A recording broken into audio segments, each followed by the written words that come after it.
Today is the launch of set 12. I just got done with my games and I did pretty well. I finished right here, gold 2 right now. I'm ranked 2 through 33 in North America. Only played 10 games. Don't want to play too much. Don't want to burn myself out early on in the set. But what we're going to be doing in today's video is I'm going to go through my games and kind of talk about what was successful for me personally, and also look at some stats and give you guys the day 1 meta report so that you guys can take my learnings from today and from the stats into the next couple of days. In a few days, I'll do a proper meta report where I make a real comps list and that sort of thing. But for now, this is the preliminary meta report for 14.15, whatever. Day 1 patch. You guys know the deal. Okay, so just looking at my games, how my scores went today. I went 1, 2, 1, 7, 5, 4, 7, 5, 4, 6, 1, 5, 3. And I did a lot of experimenting today. But when coming into the day, I said, I'm going to do some re-rolling because I think re-rolling is going to be very strong. And that has kind of been the read that I've had and that everybody else has had when I've looked online. I looked at other challenger players. A lot of people's meta read is it's a re-roll meta. It is a re-roll meta.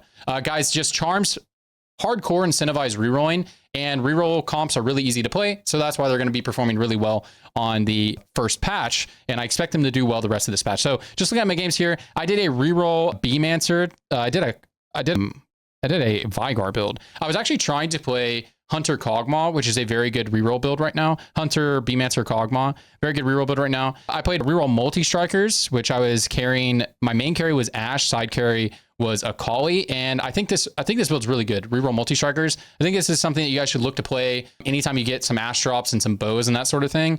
You can definitely look to play reroll Ashe with also reroll Jax, and then additionally you can reroll Akali and also what's his face? Nolan Void, Kassadin.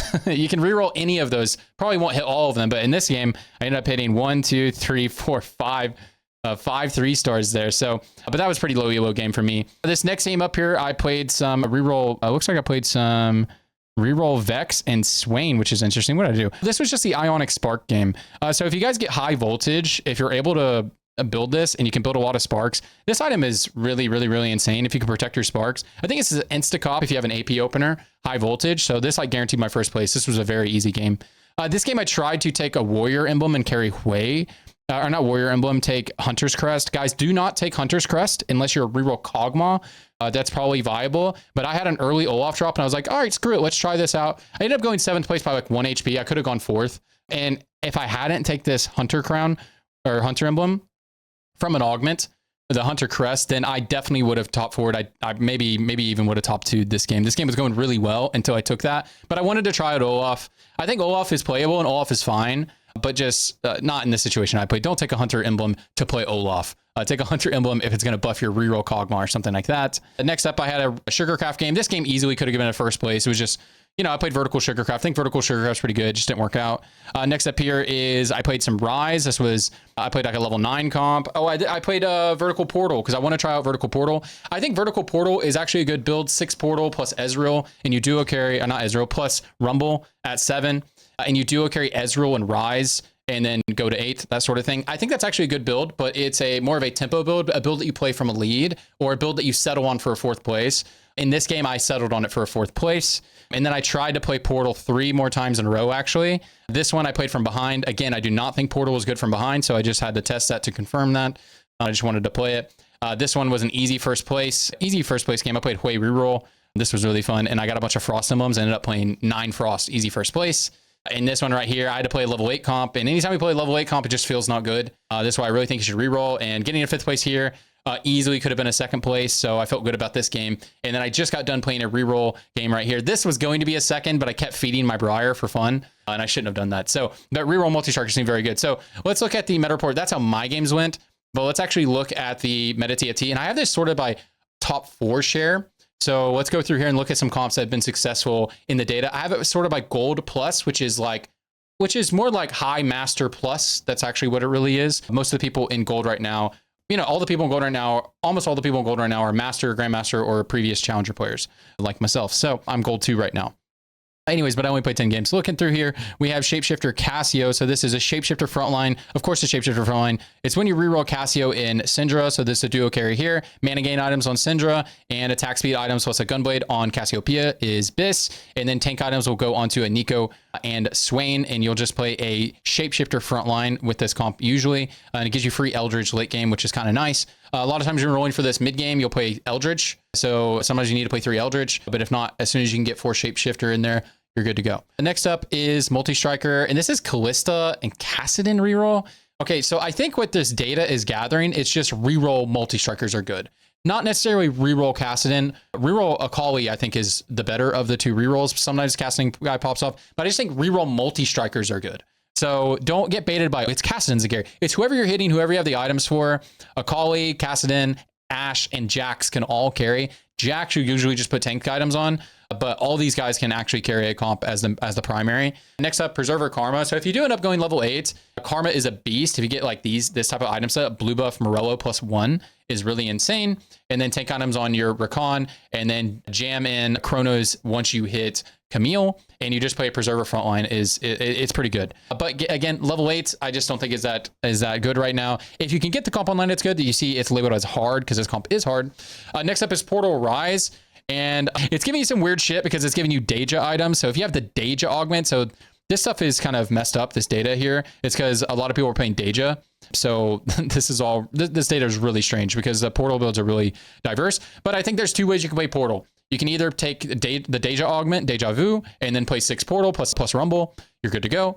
And if you are going to play a Ezreal Rise duo carry, then you go fast 7 and roll for the comp. And that is it's just 6 Portal plus Rumble. And that'll allow your Ezreal and your Rise to carry. And then once you get your Ezreal 2 and your frontline upgraded, you go level 8 to get your Rise, and then stay level 8 so you can hit your Ezreal 3 and hit your Rise 2, that sort of thing. Preserver Fiora, again, level 8 comps I just think aren't that good, but Preserver is a very good frontline, and the 4 costs are actually good. It's so much easier to reroll. Nami is a good comp. So you can either run Nami if you have an Eldritch emblem, or if you have like a 3 mage opener and you have like Morello, Sojin, Seraphine using that for tempo.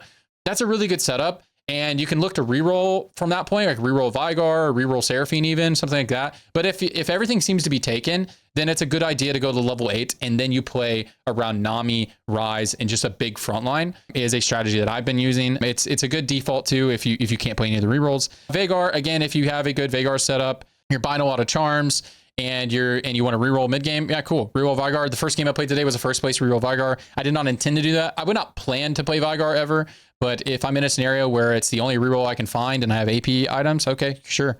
Again, Vertical Pyro, very good. Vertical Pyro is very good, but you need a Pyro emblem. Buy Pyro is insane. It's just really risky going level 8, guys. But if you want to, that's what I'm saying. The level 8 comps are actually good. It's just really risky getting there, especially with the bag sizes. Bag size changes with 4 costs that, and the odds, they still haven't changed the odds. Don't know if they need to, but that's why it can feel a little bad here. Going through a couple more here. And again, I'm sorting by top 4 share because I think that's an interesting metric. And looking down here at top 4 share right now is, it's actually a really diverse meta right now, but that is because it's day 1. That is because day 1. All right, Hunter Kog'Maw. This is a really good build. I really like this build, and I really like this item setup. Sojin, Last Whisper, IE. If you don't get Last Whisper here, a red buff is very good here, and then put a Last Whisper on a Jinx. So yeah, the comp is, I don't run this Tristana variation, but the comp is you always run Kog'Maw, Nunu, Crank for your guys, and then always run a Jinx and a Rumble. And then the rest of your comp, you just fill out based off your augments and what's happening in your game. And usually that's a good way to do it. And that can be very good. The 3 stars that you actually care about are Kog'Maw and Nunu. And then if you want to play for first, then Jinx can take you home. But if it's not looking like that's going to happen, you're just playing for placement, then just push levels after you have Kog'Maw and Nunu leveled up, or 3-starred when you're rolling on 6. Again, some 4-cost comps, Rise is good if you get it online. Guys, do not go Vertical Fairy. 4 Fairy is very good, but anything past 4 is not very good. You can see the average placement rate, 4.7, not very good. But anyways, guys, I just wanted to take you through some of this stuff. I don't want this video to be like super long, but yeah. Meta is really diverse right now, but definitely look for reroll angles if you can. It's not to say the level 8 comps aren't good. It's just you need to be in an insane spot to actually plan to play level 8 or level 9 comp, or you need to be dish up, or you need to be like the best, like way better than your ELO is, right? I just think it's way easier, way safer, and you can roll for charms to roll for a 2 and 3 cost, 1, 2, or 3 cost reroll comps, because that allows you to roll on stage 3 and stage 4 to farm charms and do all that stuff. Gives you way more options. But anyways, guys, appreciate you. Follow my stream. I'll be streaming most days this week. I'll be back tomorrow morning, and I'll see you on the next one.